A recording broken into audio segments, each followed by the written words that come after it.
मैं जब अपने 12 साल के भाई की 6 इंच की देखी तो नमस्कार दोस्तों, आप लोगों की स्वागत है पूजा भाभी की कहानी। आज की कहानी अगर आप लोग पूरी लास्ट तक सुन लेते हैं तो आप अपने हाथ को मजबूर में इस्तेमाल करना ही पड़ेगा। मेरी नाम काजल कुमारी है। मेरी उम्र लगभग अभी 18 साल होने ही वाली है। मेरे घर में पापा और मम्मी और दादी और दादाजी और मेरे एक छोटा सा भाई रहते हैं। मैं अभी बा पार्ट 2 का पढ़ाई करती हूँ और मेरा छोटा भाई अभी 6ठी क्लास में पढ़ाई करता है। हम सब लोग एक ही साथ घर पर आते हैं। मेरे पापा बाहर कंपनी में एक सुपरवाइज़र का काम करते हैं और घर का सारा कामकाज मैं अकेले ही कर लेती हूँ क्योंकि मेरी मम्मी का तबीयत हमेशा ख़राब ही रहती है। एक दिन की बात है जब मेरा भाई इसलिए से आया हुआ था और अपने कमरे के अंदर गया हुआ था कपड़ा चेंज करने के लिए। तभी मैं उसे बोलता हूँ कि अरे भाई इधर आना थोड़ा सा, तुझे काम है। मेरा भाई मेरे पास आता है और बोलता है कि क्या दीदी कोई काम है क्या। मैं बोली कि हाँ मैं बाज़ार जा रही हूँ तो मम्मी को ख्याल रखना। मैं बाज़ार चली जाती हूँ। बाज़ार से आता हूँ तो देखती हूँ कि मेरा भाई घर पर नहीं था क्योंकि वो खेलने के लिए बाहर चला गया था। फिर मैं उसे जाकर बुलाती हूँ और बोलता हूँ कि चल अब तुमने बहुत ज़्यादा खेल लिया, अब तू पढ़ाई कर ले। फिर मेरा भाई पढ़ाई करने के लिए चला जाता है। शाम को 7 बजे आती है हमारे घर में। सब लोग खाना खाकर अपने अपने कमरे में सोने के लिए चले जाते हैं। फिर मैं रात को पानी पीने के लिए कभी ताल उठती हूँ। लेकिन एक दिन की बात है जब मैं पानी पीने के लिए उठी तो देखी कि मेरे भाई के कमरे से कुछ अजीब सी आवाज़ आ रही है। फिर मैं उसके दरवाजे के पास गई और चोरी छिपी उसके कमरे में दिखने लग गई कि मेरा भाई क्या कर रहा है। फिर मैं कभी नहीं सोची थी कि मेरा भाई का भी इतना बड़ा होगा। फिर मैं उसका देखकर अपने कमरे के अंदर आ जाती है और सोने की कोशिश करने लग जाती हूँ। लेकिन मुझे नींद कहाँ आ रही थी। जब से मैंने उसका देखी थी तब से मेरे मन में एकदम से बेचैनी सी हो गई थी क्योंकि मेरे भाई का उम्र अभी बहुत ज़्यादा काम है और उसका काम से कम तो 6 इंच से भी बसी होगा। बस यही चीज़ मुझे रात को सोने नहीं दे रही थी। फिर सुबह होते ही मैं खाना बनाने के लिए जा ही रही थी तभी मुझे चक्कर आ जाती है और मैं वहीं पर गिर जाती हूँ।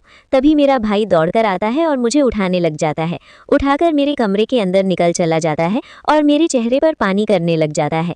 फिर मेरी होश आता है तो मैं देखती हूँ कि मैं तो हॉस्पिटल में आ गई हूँ। तभी मेरा भाई बोलता है कि दीदी अब आपकी तबीयत कैसी है। मैं बोलता हूँ कि ठीक है। तभी वो बोलता है कि ये सब कैसे हो गया अचानक से। तभी मैं बोली कि ये सब तेरी वजह से हुआ है। फिर मेरा भाई सोने पड़ जाता है और बोलता है कि मेरी वजह से कैसी हो जाएगी, आपकी तबीयत खराब है। फिर मैं बोलता हूँ कि रात को पानी पीने के लिए जा रही थी तो तेरे कमरे से कुछ अजीब सी आवाज़ आ रही थी। जब मैं आछी तो मेरी खुशी उड़ गई। उसके बाद मेरे दिमाग में एकदम से भी बेचैनी सी हो गई थी। मेरा भाई बोलता है कि अरे दीदी आप मेरे कमरे के अंदर तक झांक क्यों करती रहती हो। तभी मैं उसे बोलता हूँ कि अरे भाई तू ये सब करना छोड़ दे, नहीं तो तुझे बहुत बड़ा नुकसान हो जाएगा। अगर तू इसी तरह करता रहेगा तो आने वाले समय में तेरी शादी भी नहीं हो पाएगी। तभी मेरा भाई बोलता है कि तू इतना चिंता क्यों कर रही है, मेरा छोटा सा थोड़ी ना है कि मेरी शादी नहीं होगी, मेरी तो इतनी बड़ी है कि कोई भी देखकर इसका मज़ा लेने के लिए कुछ भी कर जाएगी। फिर मैं बोलता हूँ कि ठीक है, फिर तेरी इतनी कम उम्र में भी इतना बड़ा है तो जब तू जवान होगा तो तेरी कितनी बड़ी होगी। तभी मेरा भाई बोलता है कि अरे दीदी उम्र से कुछ नहीं होता है। मैं बोली कि ऐसी बात है क्या, तू मेरे से ज़्यादा जानता है क्या। तभी मेरा भाई बोलता है कि दीदी आपने बायोलॉजी पढ़ी है कि नहीं। मैं बोली कि थोड़ा बहुत पढ़ी हूँ लेकिन उनसे क्या लेना देना है। तभी मेरा भाई बोलता है कि दीदी अगर आप आज बायोलॉजी पढ़ी होती तो आपको शायद ये सब बात मेरे से नहीं पूछनी पड़ती। मैं बोली कि तू शायद सही ही बात बोल रहा है। इतना कहकर मेरा भाई वहाँ से चला जाता है। फिर हम सब हॉस्पिटल से घर पर आ जाते हैं। फिर सुबह होते ही मैं देखती हूँ कि भाई नहाने के लिए जा रहा था। फिर मैं उसके ऊपर ही नज़र रख रही थी। मैं देखना चाहती हूँ कि मेरा भाई कितना देर तक नहाकर बाहर निकलता है। लगभग आधा घंटा हो गई थी, फिर भी मेरा भाई बाहर नहीं निकला था नहाकर। फिर मैं आछी तो वो अपने वाला ही काम कर रहा था। फिर मैं बोली कि ये सब कुछ छोड़ेगा कि नहीं। फिर वो बोलता है कि दीदी आप मेरे पीछा करना छोड़ दो, नहीं तो शायद ये आपके लिए ठीक नहीं होगी। नहीं बोली कि आज के ज़माना में भलाई करना भी पाप हो गया है। मेरा भाई बोलता है कि तुम अपनी ही भलाई करो। मैं बोली कि अगर तू मेरा बात नहीं मानेगा तो आगे चलकर बहुत ज़्यादा पछताएगा। फिर मेरा भाई बोलता है कि ठीक है, मैं अब ये सब करना छोड़ दूंगा। जब आप इतनी बातें बोल रही हैं तो आप तो मुझसे बड़ी हैं, आपको तो बहुत ज़्यादा नॉलेज होगी।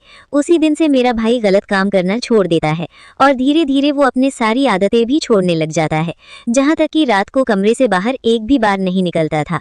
आज के दिन वो कमरे से बाहर 1 घंटा बाद निकलता रहता है और जाकर बाहर घूमकर फिर से आकर सो जाता है। ये सब देखकर मेरी बहुत ज़्यादा खुशी हो रही थी क्योंकि मेरे भाई की ज़िंदगी अब धीरे धीरे बदल रही थी। आज की कहानी आप लोगों की कैसी लगी मुझे कमेंट करके बताइएगा और आपको किस टॉपिक पर कहानी चाहिए ये भी मुझे कमेंट करके बता सकते हैं ताकि मैं आपके लिए कहानी ऐसे ही बनती रहूं। और अच्छी लगे तो चैनल को सब्सक्राइब कर दीजिएगा क्योंकि आप लोगों को पूरी वीडियो देखते हैं लेकिन चैनल को सब्सक्राइब नहीं करते।